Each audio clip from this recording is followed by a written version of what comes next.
Okay. Okay, here we are. Welcome. I'm Muriel. This is Abracadabra Sisters, and my sister Sharon is here. Sharon? Hello. Can we start again? Because you took my line. I'm sorry. Yes, we can start again. Let's just start again. We don't need to stop the record because we have an editor sitting right here with us. So, You can cut all right. out all the stuff. Okay.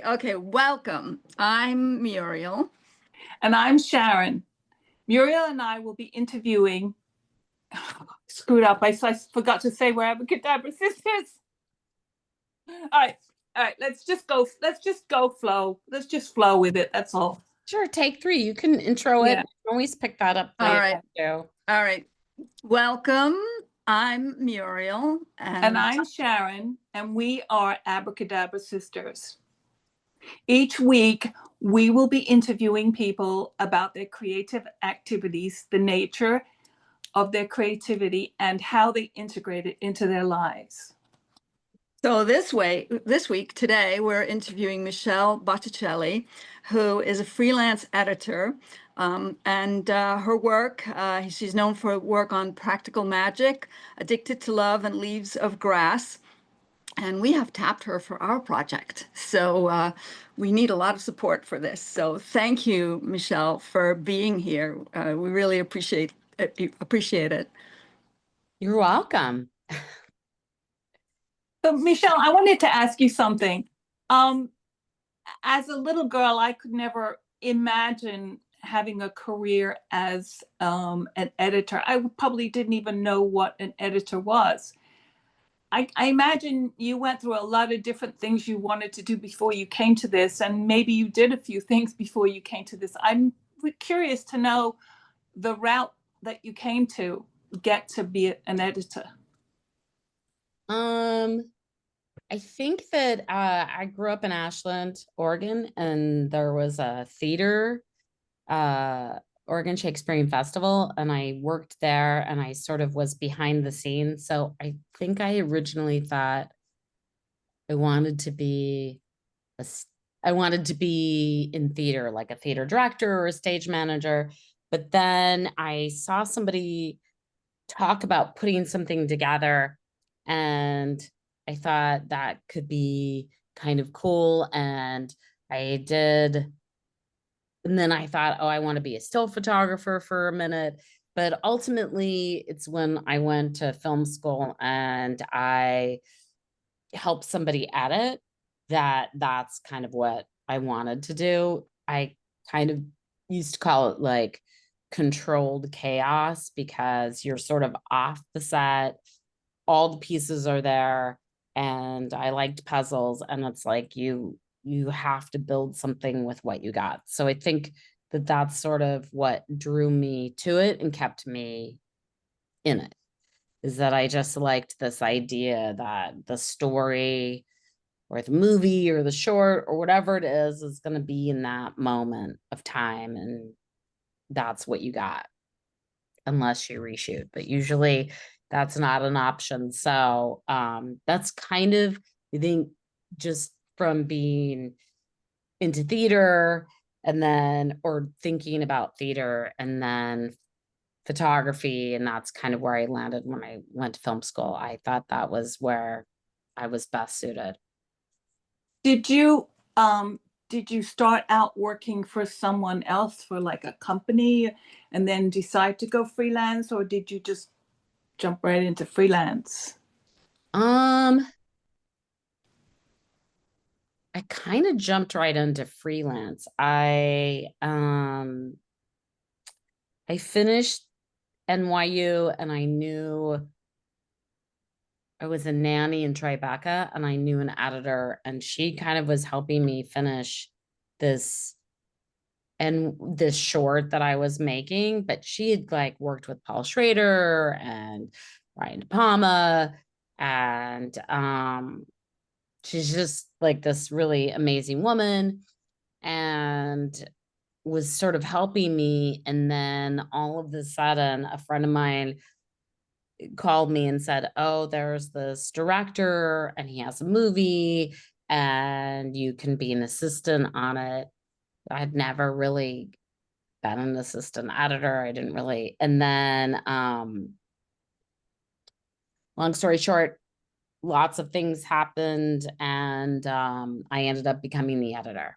And it was called Laying Low. I wasn't even really graduate. I was still at NYU, but it was during the summer, and Jeremy Piven and Edie Falco, Alana Ubach. I'm trying to think of all the people that were in it.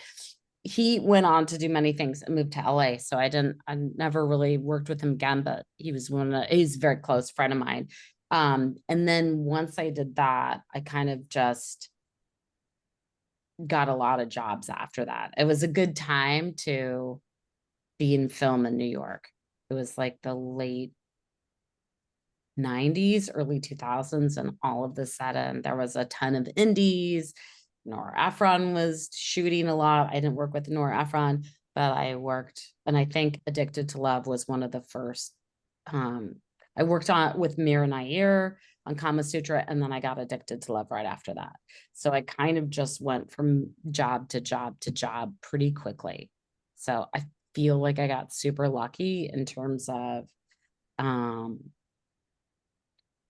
my track on being an assistant, and then I made the move to editor pretty quickly.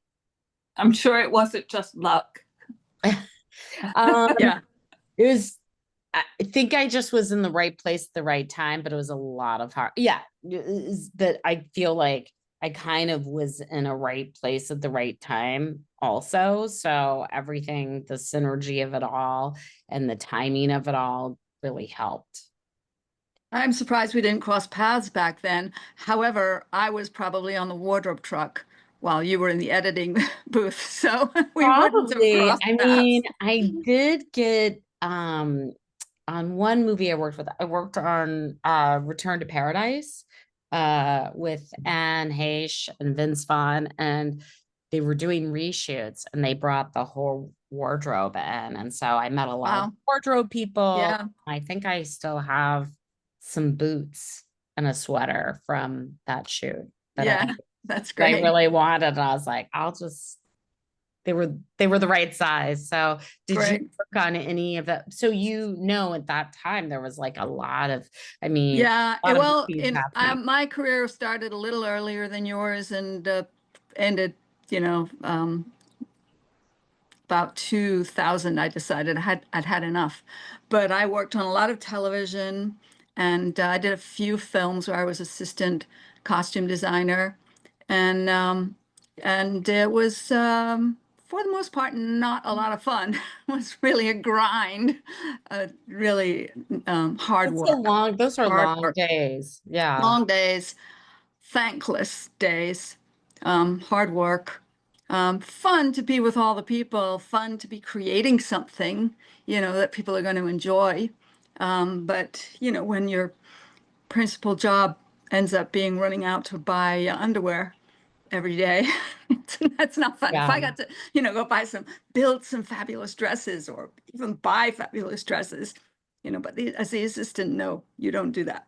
Right. I mean, yeah, editing and as an assistant editor, I mean, there are some they're just long days, but Yeah. I think that assistant editing changed so dramatically, right as I started, because people don't watch dailies anymore. So it was on one movie where there were Yeah. dailies, and then that was Really? Yeah. Yeah. Yeah. So it was I remember a lot of dailies. So yeah, yeah, those so earlier. it's a Yeah. So, different but, thing, you didn't have to right. till 10 o'clock and go to Technicolor, and you were Yeah. the first one in, the last one out. So that dramatically changed. It was already, by the time I started, no one was cut. I wasn't cutting. I never cut on film. I mean, Yeah. at school, but on 16, but everybody had already been on Avid Shifted. before. Yeah. Yeah. So it was just, you were doing film prints, but Yeah. now they don't even have a film room anymore. Right. So to the creative process, when you get a new project coming in, what sort of things go through your mind? What's your kind of like first look checklist of how to click yourself into this creative process? Because you're coming into a creative process of a thing that's already on its way, that's already started and has a visionary process in progress. So you are coming into that. What sort of things do you do right off the bat that get you into that project? Well, usually, like, I've already read the script and I've already talked to the director, and um usually, like, once you have the job, you're not sure, there's actors and the cinematographer, and those sort of change. That's like a big, somebody always says, what's your style in editing? And I think my style is what the story needs. Like, I remember someone asked me that question. I said, well, if I like to cut fast, but you've shot long shots, then I can't bring that style to what you've shot. I kind of have to adhere to what is. Maybe I can bring it later, but I think the first thing I do, if I'm not recutting something, I watch dailies, I make notes, I kind of quickly, I know I have friends who are editors who take their time doing a first cut. I oscillate between cutting it really fast so I can see a scene and then, like, oh, okay, this is where the beats are. This is what the scene really means. Rather than taking painstakingly go cut by cut. So you might like rough cut it, like let's say you say just trying to understand it. So you might like say, okay, I'm going to make it about 3 minutes, but you're not going to worry about exactly how you cut it, just to like put a scene together, and then later you go back in to fine tune exactly where that cut goes. Is that what you're saying you do? Yeah, and it's different between like scripted or like TV, film versus, doc and unscripted television. Because the script is I think the big difference for me between film, scripted, and unscripted is, like, in scripted, yes, you have the script, but you're finding moments and what is the stories there, but like, what's the performance? Whereas in doc, you're finding the story, it's not about performance, it's the story. So it's like the opposite. So in scripted, I kind of try to cut it fast or a little bit fast so I can at least see a run of 10 minutes and try to understand. Yes, I know what the script is, but I try to feel the actor, the photography, the moments of it. And in unscripted, it depends on if I'm one of 3 editors. I just did a short doc about a woman surviving abuse, and she was a dancer. And the director and I, she went through all the transcripts. We went back and forth how we wanted to start the movie. It changed constantly, but we knew that there was this element of dance. So that, you're finding the story, and in scripted, you're finding the performance. I think it's that makes sense. similar but different. Can I just jump in here for a minute? You have to remember that people that our listeners, our followers, are not going to always know that the lingo of your business. So I'm assuming doc is a documentary. Is that what you're saying when you say a documentary? Okay. Or all right, just something that a documentary, Which would also be unscripted. Of course, yeah. And a scripted would and I be like worked a, on, yeah. oh, sorry, you first, go ahead. Scripted would be a television show that's acted and, you know, with a story to it and stuff like, well, unscripted also has a story, but they're found in different ways. So, yeah. And dailies are the filming for the day or the videotaping for the day, just raw, uncut. Yeah, Yes. so Okay. there's some people call them rushes too. I mean, there's Rushes. Okay. a couple of terms, but yeah, that would be the footage of the day. But I think that those, I mean, you know, if you're cutting a short film, you know, you're gonna have all the footage all at once. So, and that's why, like, cutting a full-length movie to a short, I operate differently. And like, if I have a short, I try to just cut the whole thing, like, before so I can see the whole movie. And in a feature, you are having daily scenes and stuff like that. So I think it just depends on it just depends on. Have you ever been like had a situation where you look at what you've got in front of you, the dailies or whatever, and you put it together in a certain way, you have a vision for it, and you've been totally off the mark. Whoever you're working for says, no, that's not what I wanted.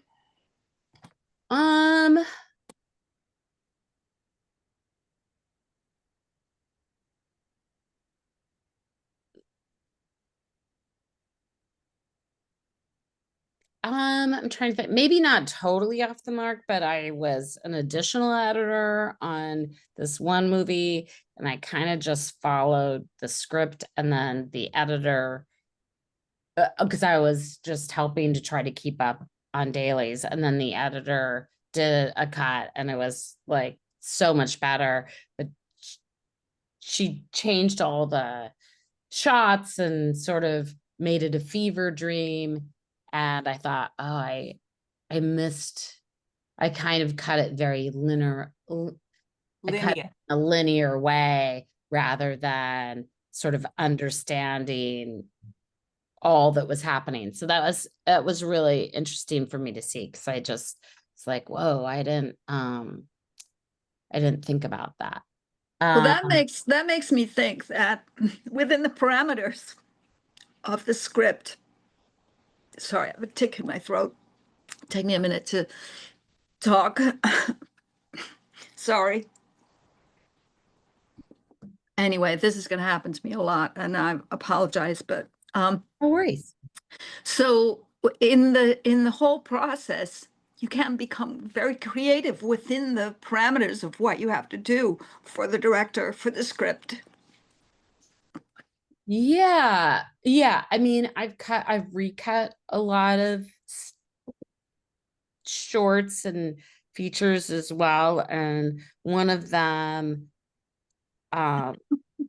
we just made a montage. It didn't exist. I remember there was, I was a additional editor, or I was an additional editor on Tanner Hall that had Rooney Mara and Brie Larson. It was a small movie, and there was like, I don't think the end had like a wrap up of all the girls. And so I found some footage of one of them roller skating, or we just created an ending for them because it felt like you kind of needed to. So sometimes that's what I'm saying. Sometimes even though in a movie it is written out, I don't think I've ever worked on a movie where like the script was the movie at the end. I mean, yes, it's very similar, but like scenes changed, or things were built, or a character that felt smaller became bigger in a way, or vice versa. And so that's sort of like what I love about scripted or features or TV shows or short films that are written is that you think it's going to go this way. And sometimes it goes completely different. I worked on a movie called Falling for Grace. And originally the father died. And it really just like made the whole movie, and it was a romantic comedy. But once the father died, it was like no one was interested in the sort of romance, funny part at the end.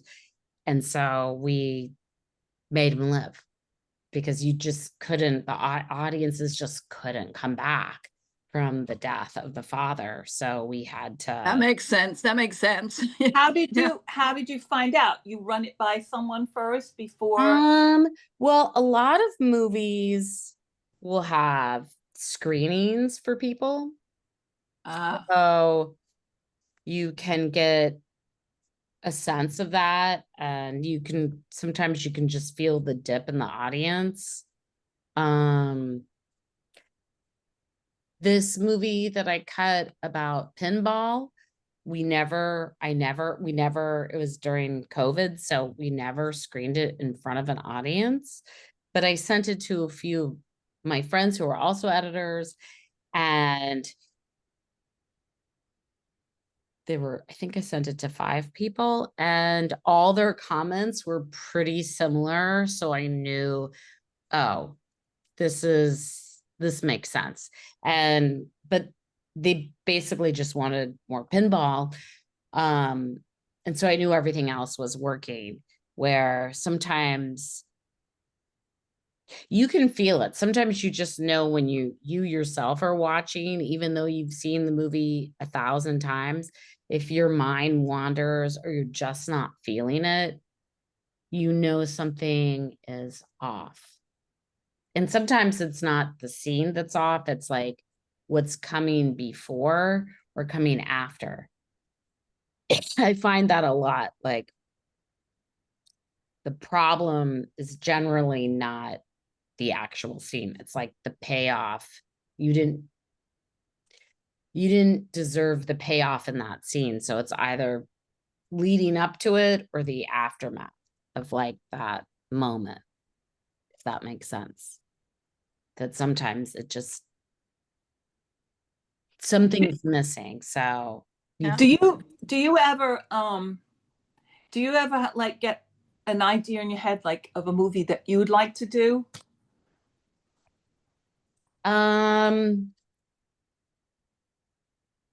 Yes. I mean, I think I know what you're asking. Well, this one woman that I worked for, we have written a script together.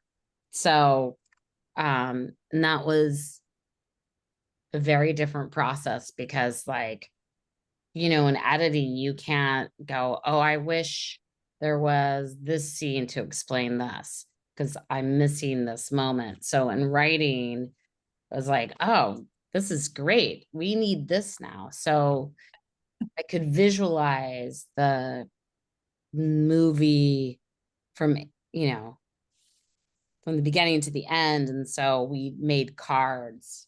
I kind of did it. We made cards first, which I don't know how people, I'm sure there's a million ways to write a screenplay, but we did it as like, we were building scenes, like how I build a movie, like scene 1, this happens, scene 2. And so we made all these cards, and then we both could see the movie, and then we wrote each scene. And then there was just a lot of revisions. A ton of revisions. And whose idea was that project initially? Mine. I found an article and I felt like it was about 2 women who were committing crimes for money. And I felt like when I was doing this movie with with Faye, I felt like we were in the trenches, just the two of us. And so when I read this article in the New York Times, I felt like that felt so similar to us, and this would make a great movie. Also, the characters are really old. They're like 80. And so I thought that was kind of interesting as well. Like, the reason that they were committing all these crimes is because they thought they could get away with it. And I felt like on some level we got away with some things because we were a team. We didn't get away with anything, but I mean, we were just, trying to finish a movie. But that was a really interesting process. And I've written something else with another friend that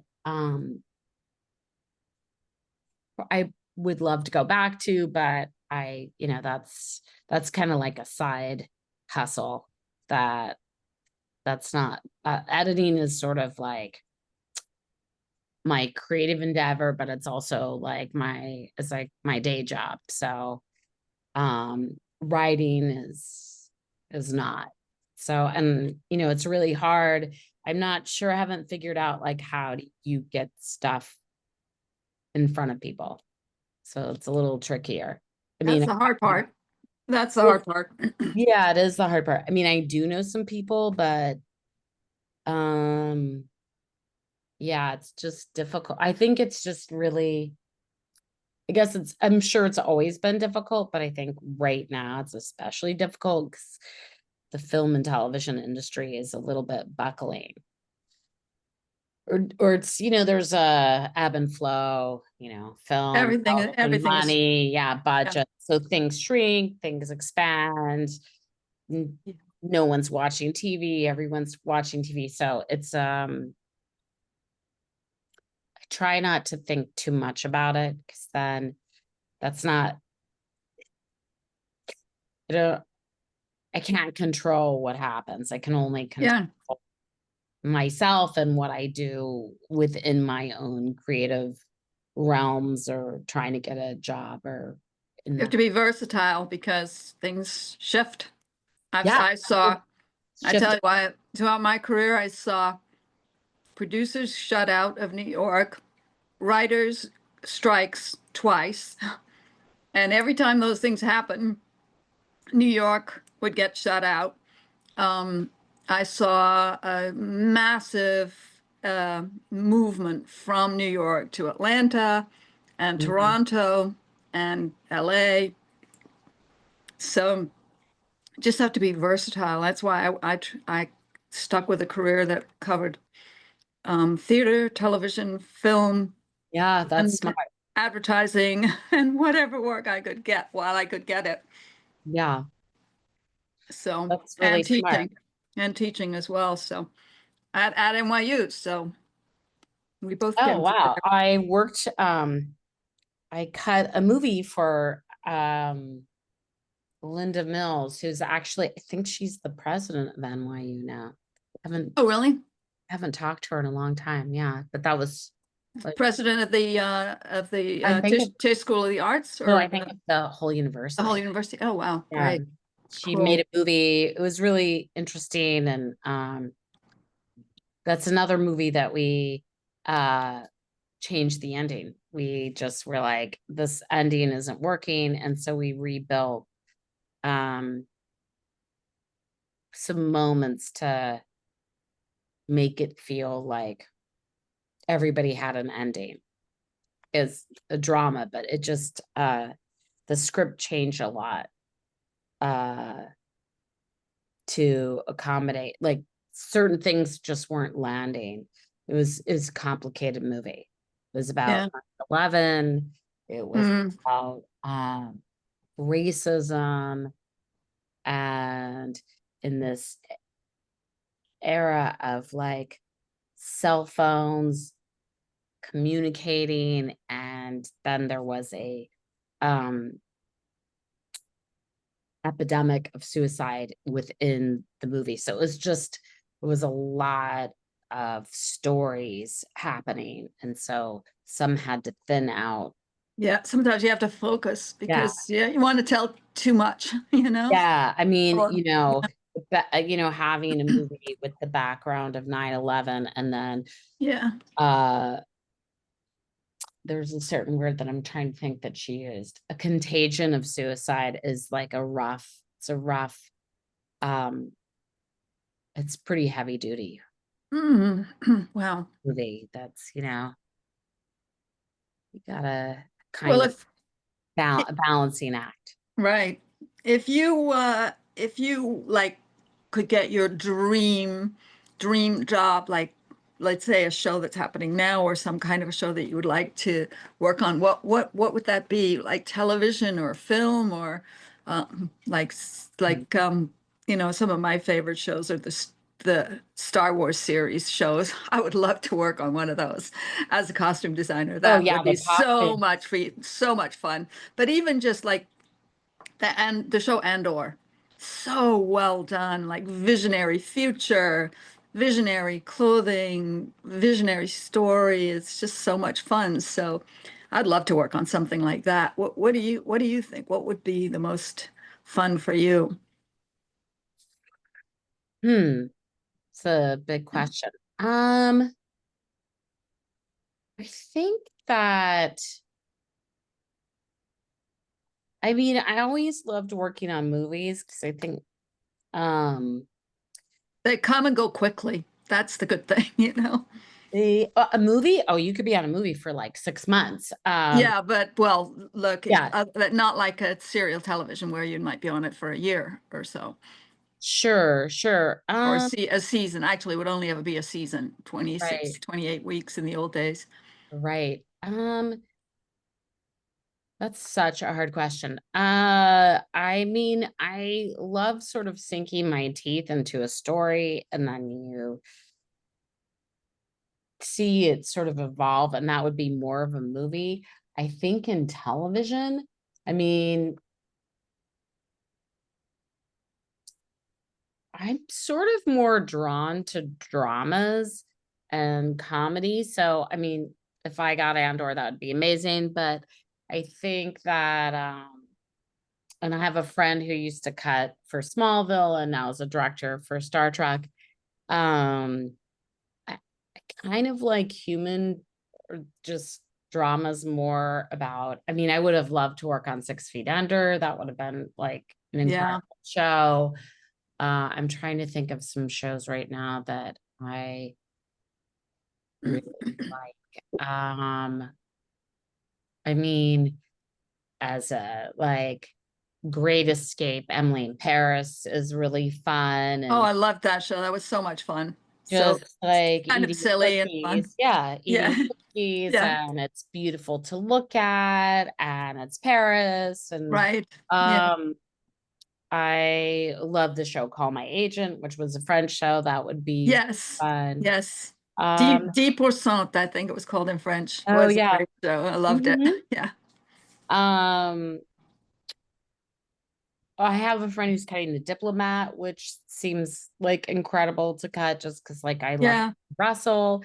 And Oh, I love that show. Yeah. It's she a good was show. in, yeah, and she was in Leaves of Grass, and she's such a good actress.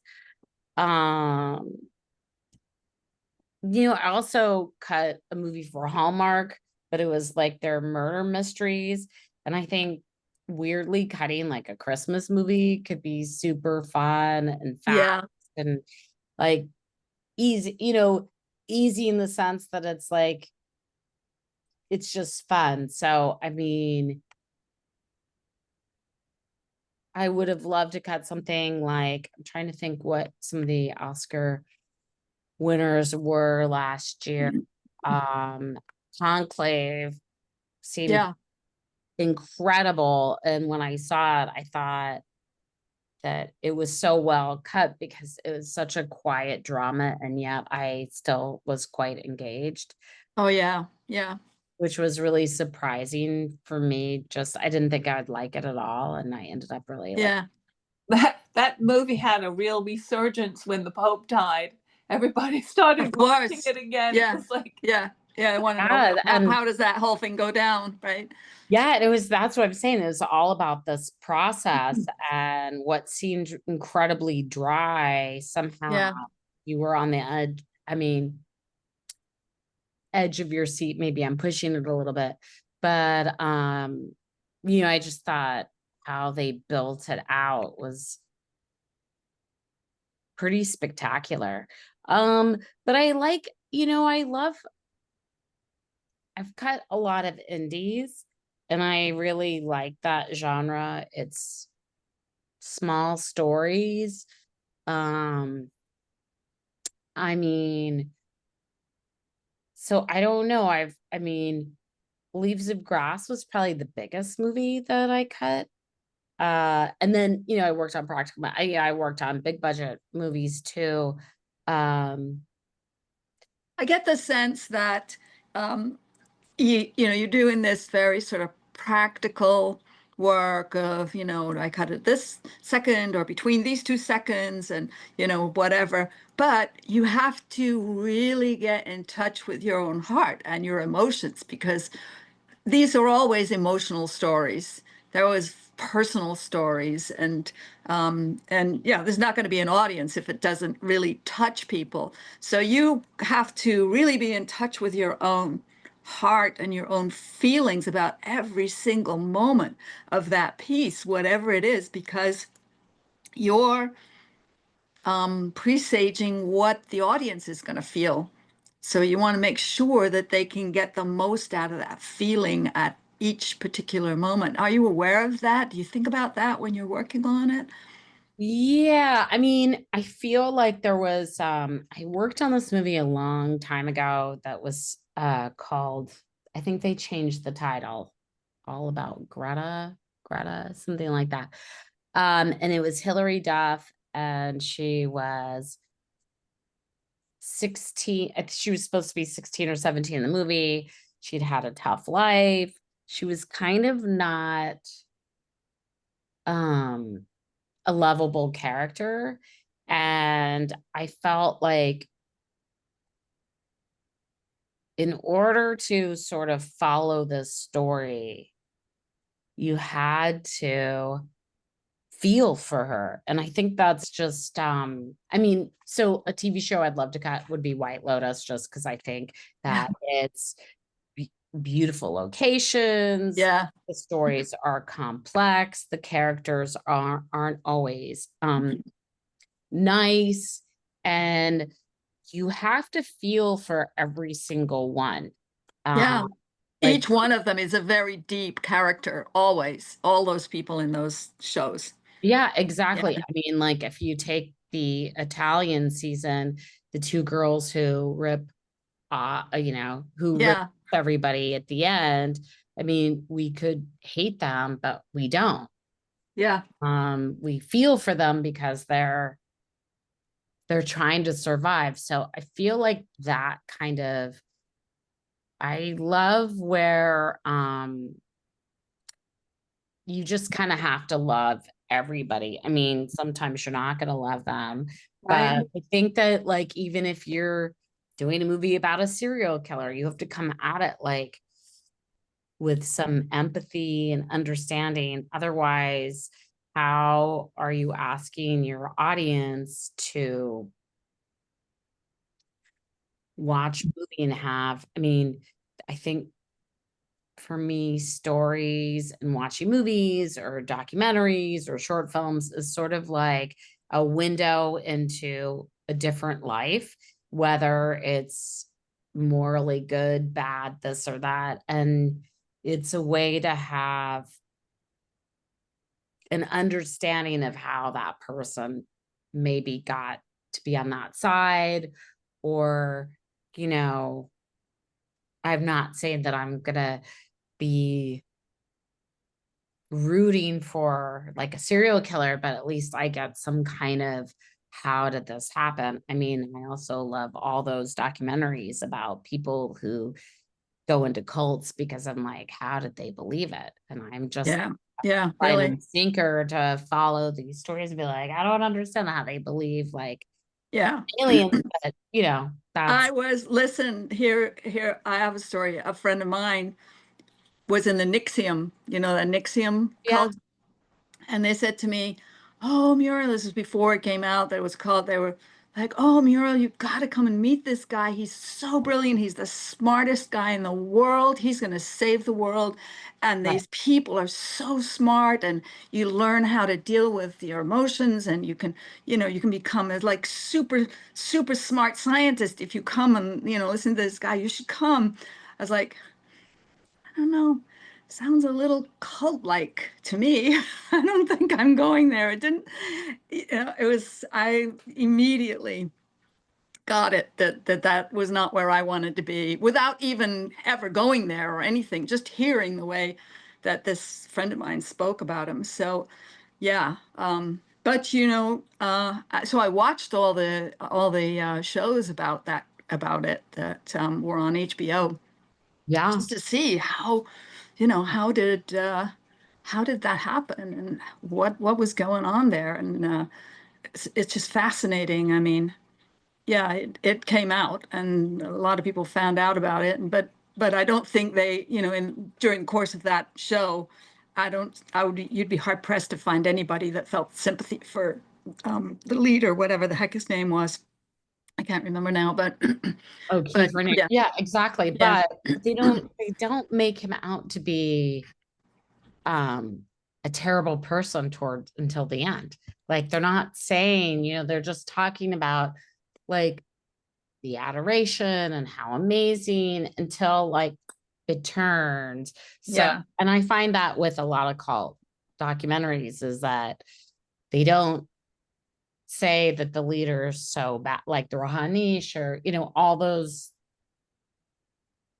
those cult documentaries, it's not usually about the leader, it's about the followers yeah, until the end. And then it's uncovering like the abuse or the mental trauma. And so I feel like it's a build-in in that way, like storytelling, because if somebody is so terrible, it starts to become harder for you to get on board and follow these people because you're like, how did they believe it? And you don't want to believe it if you don't drink the Kool-Aid a little bit. So I feel yeah, like yeah, Yeah, it's yeah. kind of like when you're watching a show and you're going along, you're enjoying it, and then all of a sudden your character does something that really pisses you off. I tune out at that point. I'm like, what else is there to watch? So I'll tell you something. My absolute never fail, I'm done with this, is when a zombie shows up. I just hate zombies. I I have love no sympathy for zombies. them. And the thing about the zombie is, here's what happens. My willing suspension of disbelief is gone immediately. Like in Game of Thrones, when all the White Walkers started walking down, I'm thinking, where did they get those chains? And then I'm thinking, well, when they're done walking today, do they go home and does their wife make them a cup of tea when they get, and where do they sleep overnight? I find my brain just like going about what's going on with the zombies. And so anytime I see zombie stuff, I'm done. I'm lost. checked out. It just doesn't work for me because I just can't buy it. So that's one character I'm Yeah. not going to have sympathy for. So Yeah. I mean, but those are kind of like, uh, you know, that's a different style of like, sci-fi, Star Trek, horror, like all that. They're just sort of the antithesis. So you don't really have to have feelings about them because the whole sort of plot and style, I'm guessing. I've never seen a movie where the zombies are. Kind of campy. It's campy. Yeah. Zombies. It's fun and it's campy. I mean, it's you don't want to. Obviously, you're not going to believe. Well, maybe there are people out there that believe in zombies, but I have a question for you, Michelle. Mhm. Have you ever worked on something that's so dark that you like had to have like an antidote afterwards? You had to find a way to get your head out of it and lift yourself out of it. And if so, what Uh, did you do? yeah. I would say just like probably the first movie that I cut and this last thing that I worked on a movie called The Gray Zone, and it was about the Holocaust, and it was really, really intense. It had great Harvey Keitel was in it, David Arquette, Natasha Lyonne, Mira Sorvino, just a huge cast. But it was about the last Sonderkommando, which were like Jewish people that were made to work in the camps. And it was really sort of brutal and intense, and, you know, people getting shot and burned and this and that. I mean, because and then it was, it was really about Neasley and his experiments on people. So it was really grim. And I think that I would come home and watch something really ridiculous, like Nick at Night, or what just really dumb, not dumb, because like they all have their place, but comedies where it was sort of the premise was really silly, or like Donna Reed. I just needed to not. I think I had a dream where people were burning, and I was like, I gotta not. Yeah, you got to clear it out of your system. Clear the palate. Yeah. And then this last thing that I worked on, which was about a woman who had been sexually abused in her marriage and has danced her way back to healing. I think I started watching I think I watched Younger. Yeah, that's a good show. Yeah, I've watched That's fun. like some fun female, or I rewatched Clueless or Mean Girls, because it was just so heavy duty that I Yeah. didn't want to think about, and the guy got off, and it was just like almost too much. So I revisited all my favorite movies and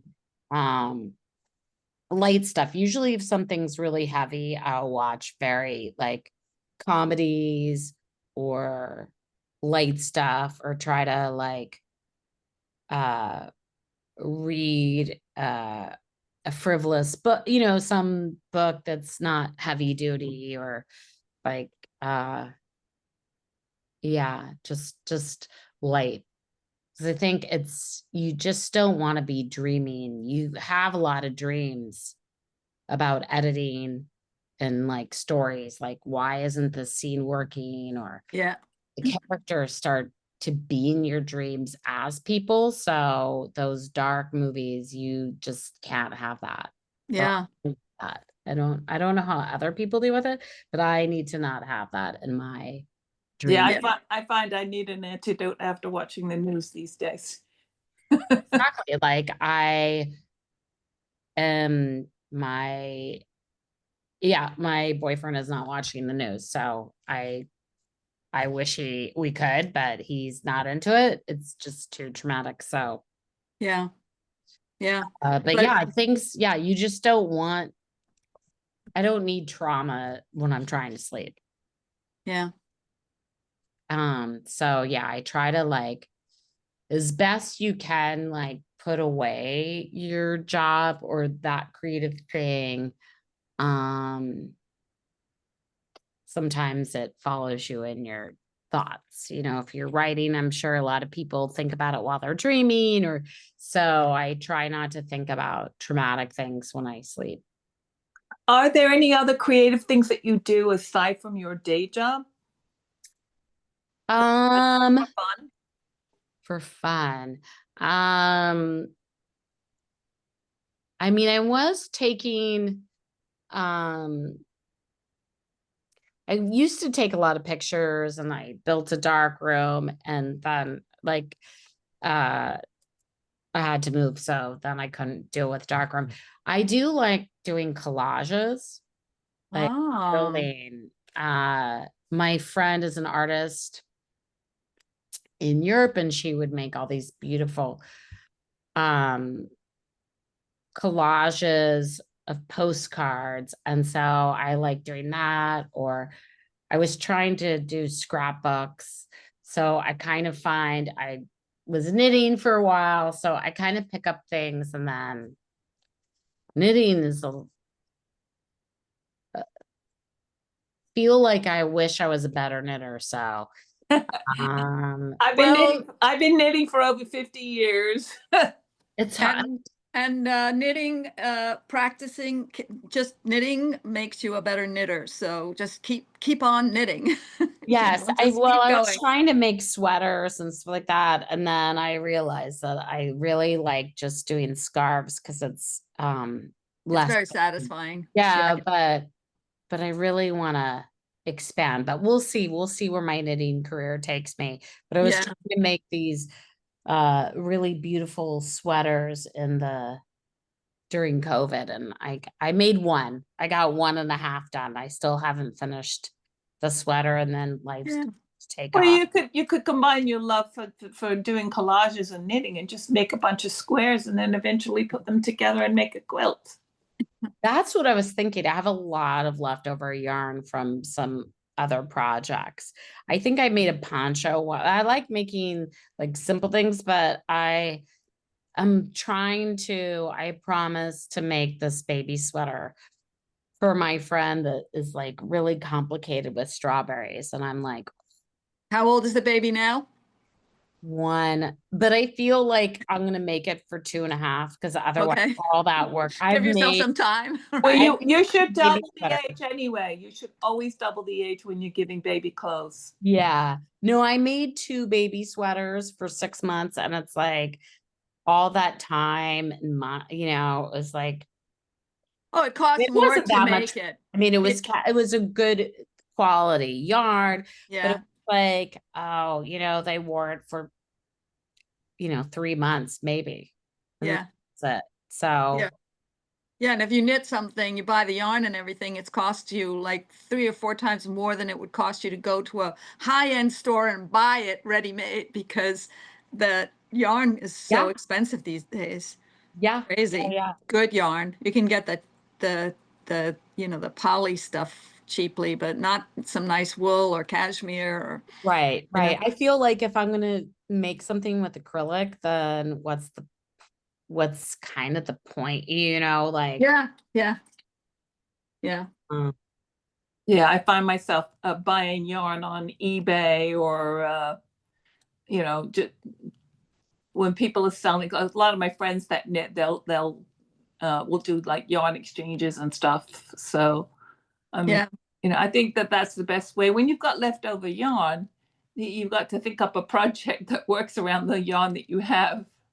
Well, yeah, exactly. there's always Fair Isle sweaters, and as you said, crochet quilts with little different colored patches. Yeah, There's well, that in the old days, that was what people always did. And then they would also take a sweater, like an old sweater with holes in it, and take it apart and then reknit it into a new sweater. I've done So that.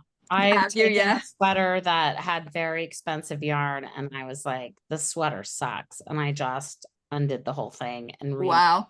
Good. because you just look at that one error and you're like, I can't take it anymore. So Right. I've Yeah. That's recently, why I always give away the stuff I make because I know where the error is, and I can't wear it and not see the error. So I'm like, here, I made you a sweater. exactly, and they love it. No, I love the scarves that I've made, I can stick to. Even there might be an error too, but like sweaters are a little. Yeah, I thought I was going to be this great sweater maker for myself, and it's a lot. Well, it could still in your future.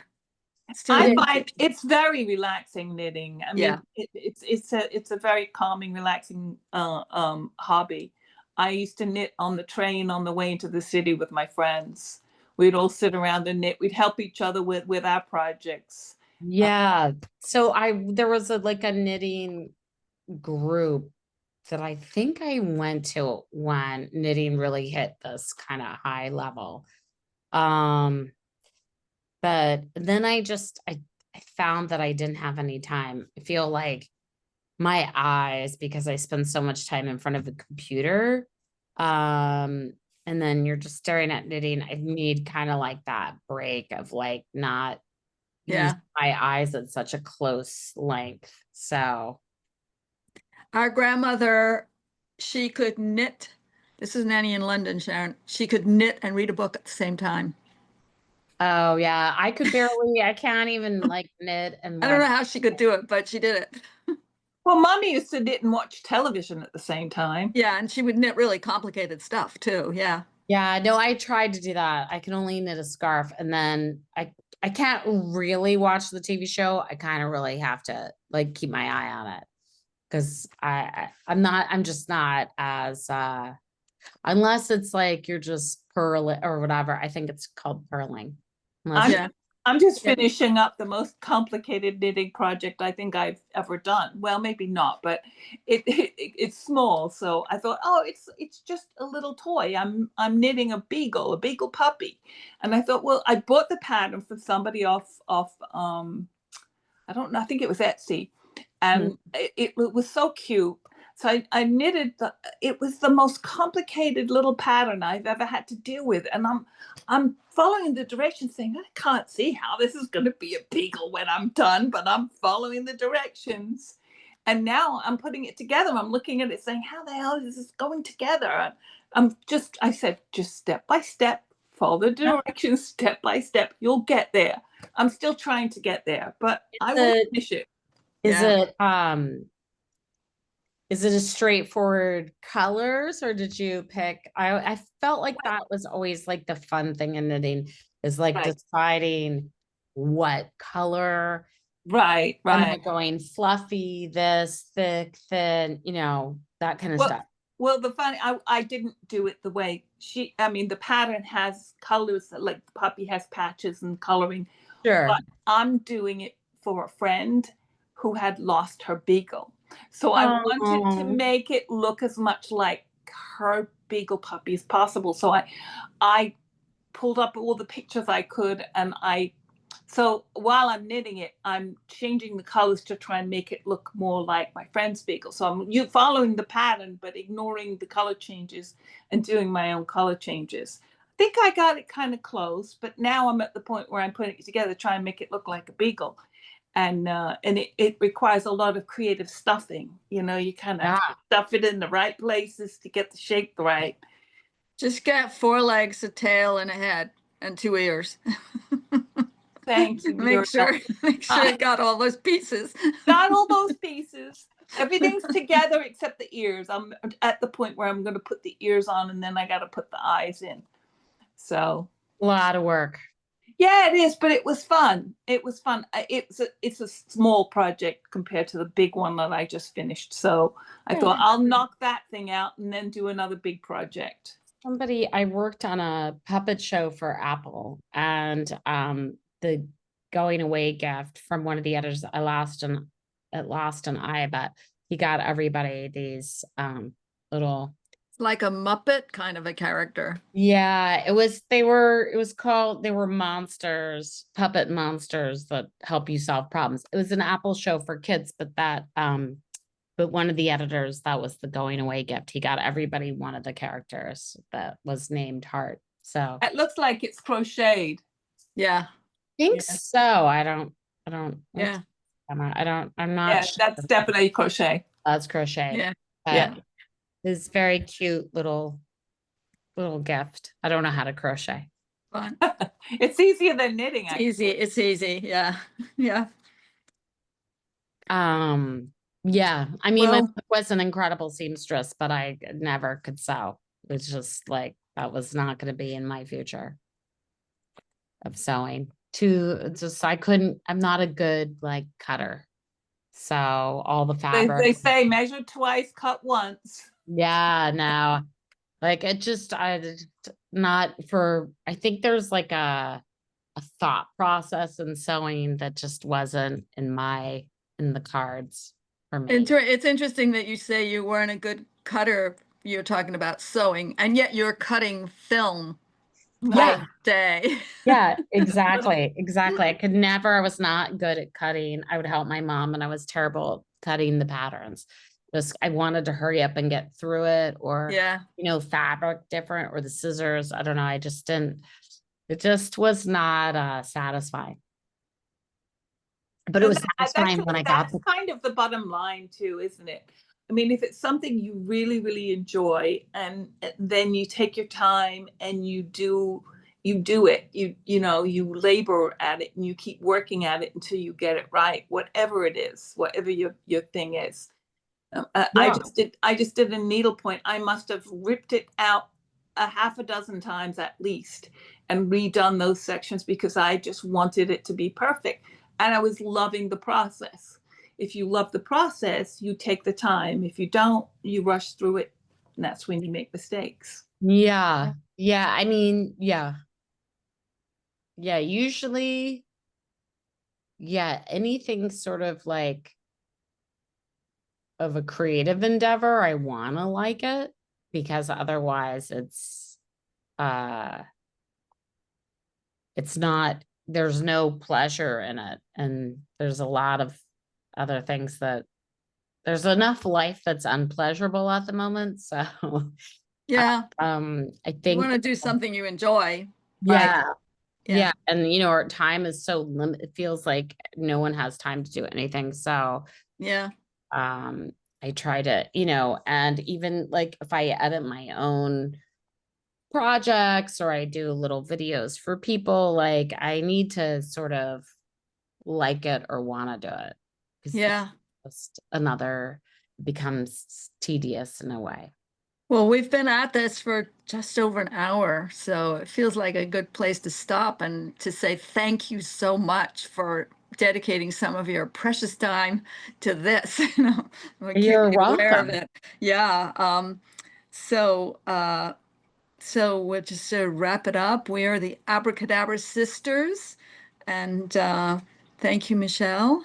You're welcome. It was such a pleasure to talk to both of you. Thank you. Michelle, is there any way that you want to reach out to people that they can reach you? Do you have a website or Instagram or whatever? I have Instagram, which is MBCELLI, and I have a website, which is my name, michellebotticelli.com. And then there, my email is attached to it. So Awesome. Excellent. Great. do that. Great. Thank you. Thank you so much. Thank Thank you so you. much. This is great. Thank you. Thanks. I'm going to Bye-bye. stop the Bye. record. Oops.